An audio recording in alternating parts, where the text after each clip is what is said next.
Սիրելիներս, այսօր հրաշք բաղադրություն, որ անգամ ուռուցքային հիվանդներին պարտադիր է օգտագործել, որովհետև այն վերացնում է օրգանիզմից եւ վիրուսները, եւ միկրոբները,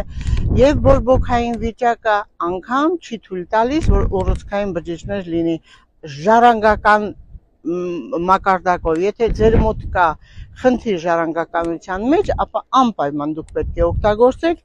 սովորական մեր կաղամբը, բայց այն դառնելու է ձեր համար առողջության էլիքսիր։ Վերցնում ենք կաղամբ, ընդ որում 300 գրամ կաղամբ, 300 գրամ կանաչի, կարող է լինել կանաչիներից մի քանի տեսակ, եւ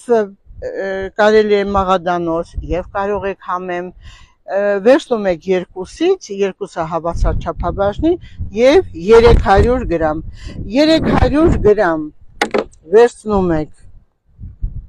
300 գրամ մեղր, անպայման, որ մաքուր ընտիր մեղր լինի, 1 գլուխ սխտոր, անպայման սխտորը մաքրում ենք եւ անպայման այս բոլորը լցնում ենք բլենդերի մեջ։ Բլենդերի մեջ լցնելուց հետո